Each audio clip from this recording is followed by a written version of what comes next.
Welcome back, everybody, to We Are TPM with myself, Kyle Teixeira, sitting next to the co-host over here, John Teixeira.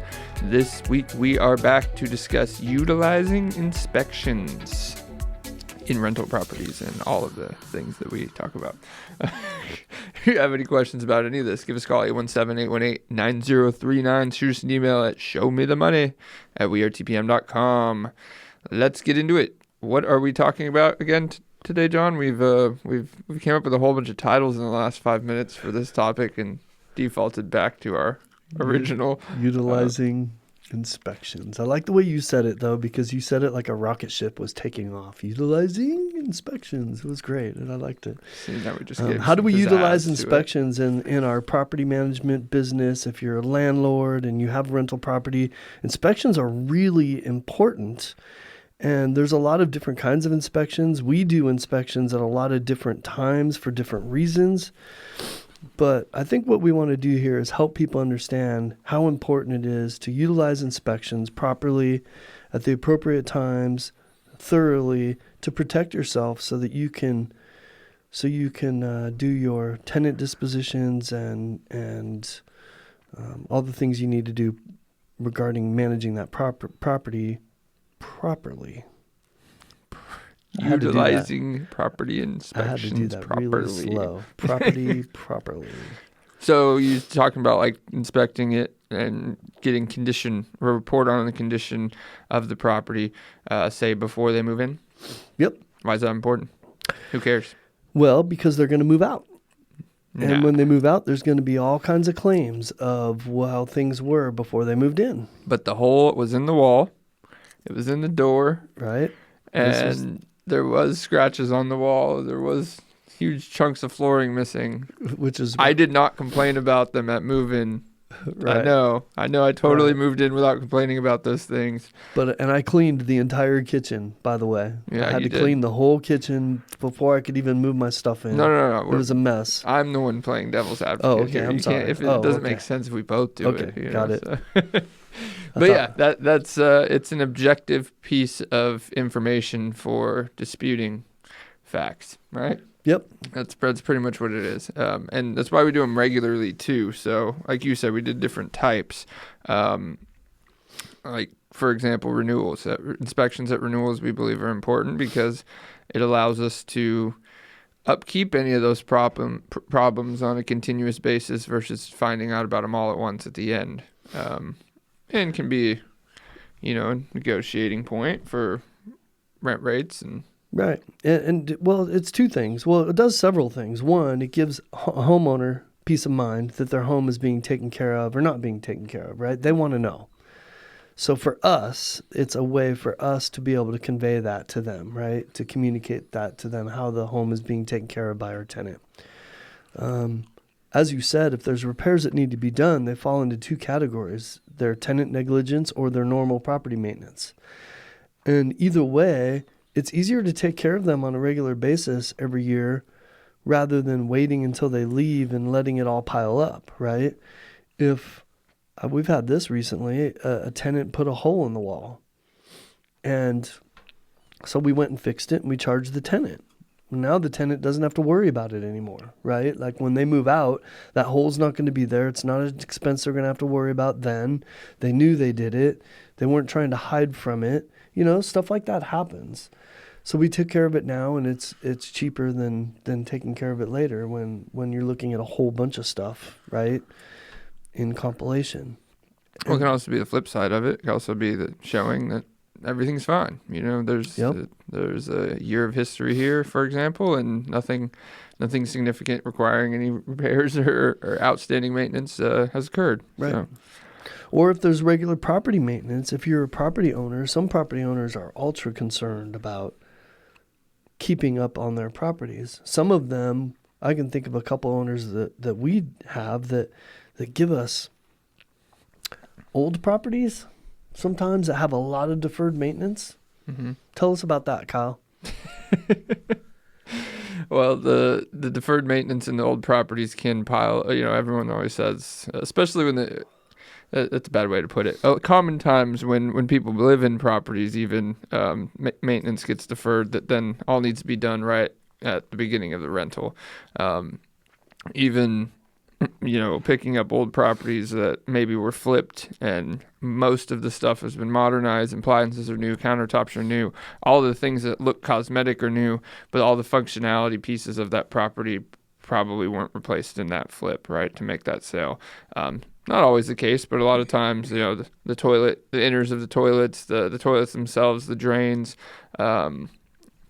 all the parts behind the showers, all these things that require maintenance after a certain amount of time may not have been addressed. Yeah, and it's hard for owners, right? Once they turn it over, sometimes they would rather deal with this stuff on a regular basis, as it comes up, than have a $40,000 turnover, right? Because the house is just a mess. You know what I mean? These things usually cause more problems that cause more money.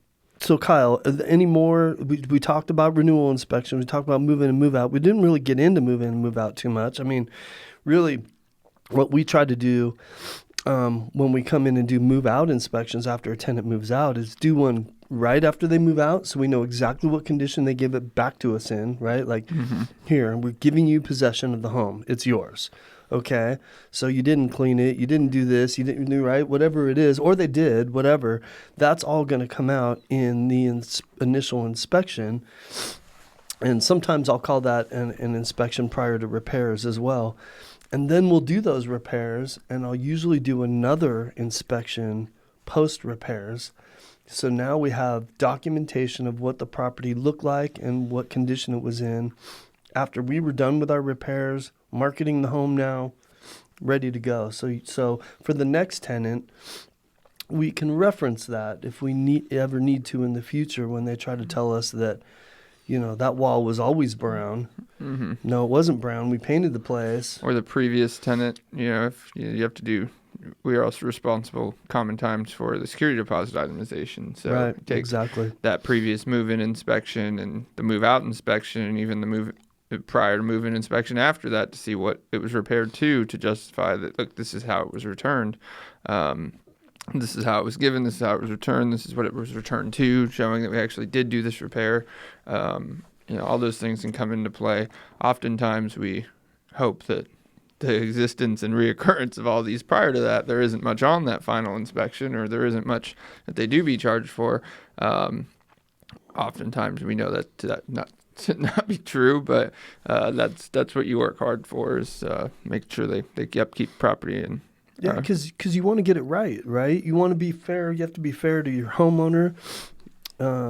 If you're the homeowner, you can be fair to yourself, but you also want to be fair to the tenant, right? It's technically their money that you're using, right? And so you really want to be careful because there's housing laws and everything else. So whenever we do it, we reference all these things just like you demonstrated, these inspections to compare and do the best we can to ascertain whether this is actually tenant negligence or if it was something that was missed on the last turn or what have you.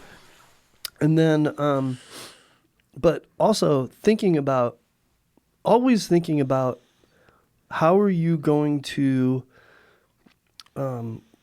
answer this question, or that's not really the word I'm looking for. How are you going to support this in a court? If you're in front of a judge and somebody is disputing something, how are you going to support it? And we really try to make sure that there's as much evidence as we possibly can so that we don't have to worry about that. And that we can support it with facts, because we're basically, in a lot of cases, we're disputing facts and emotion. So it's like, well, I left the house in perfect condition and I paid my rent for 3 years. It's not a dispute of why you don't think you should have to pay for that hole in the wall. And then it goes back and forth. It's like, well, I never missed a rent payment. And I'm like, well, I'm not accusing you of missing a rent payment.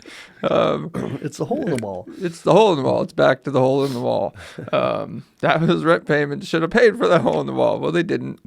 They do not. Stuff like that. So just keeping that out of it. We work hard to keep it fact-based. And we even give tenants a similar way of documenting it on their end. So we think that's important too, is giving tenants the ability to document and provide a comparable report on their end. So, and a lot of times we'll use those reports to say, this is what you said it was. This is the condition that in your report that you said it was.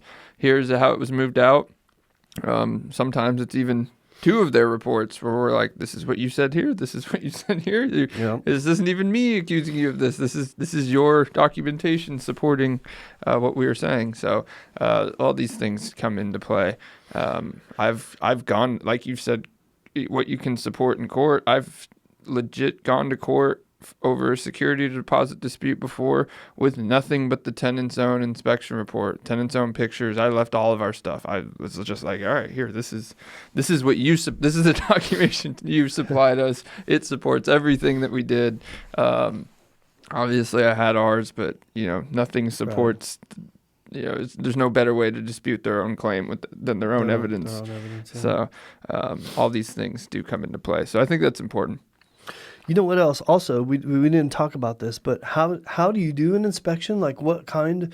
Like I'm not going to get into how to do an inspection, but the point I want to make is that doing a detailed inspection with all the utilities on, checking appliances, checking everything works, like actually inspecting every part of the home that could and can be used, smoke alarms, the whole bit, is really important because A, it keeps you out of trouble. B, there's nothing more frustrating for both a landlord and a tenant to move into a home and then now you're living in it and finding all the issues, right?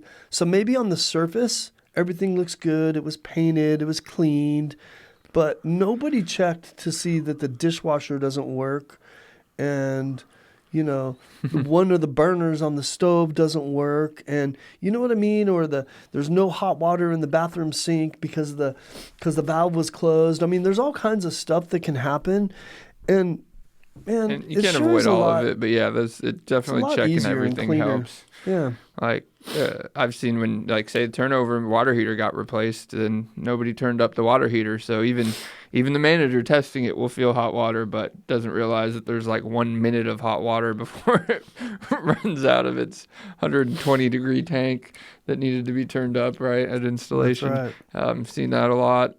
Just little things. So yeah, I mean, you can't avoid it all, but the renter's punch list can be annoying, and people would like to that everybody. Stuff to be checked. It could create a bad experience for the tenant, and then now you think you've just got this house behind you and you've turned it over and you've marketed it and you're moving on to the next one, but yet now you're getting all these complaints and maintenance requests on the home that you just finished. That's frustrating for a landlord, but it goes back to your diligence in inspecting the home and making sure that it was ready for a new tenant. Mm-hmm.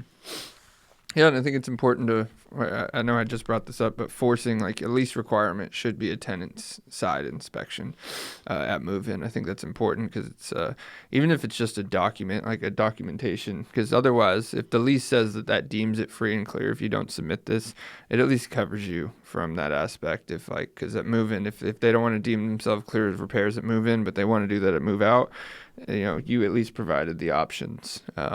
And it was up to them to do it. So if you guys have any questions about inspections, how they can be used to your advantage or disadvantage, I think it's definitely on both sides of that coin. Give us a call, 817-818-9039, or shoot us an email at showmethemoney@wearetpm.com. John and Kyle are out. You go.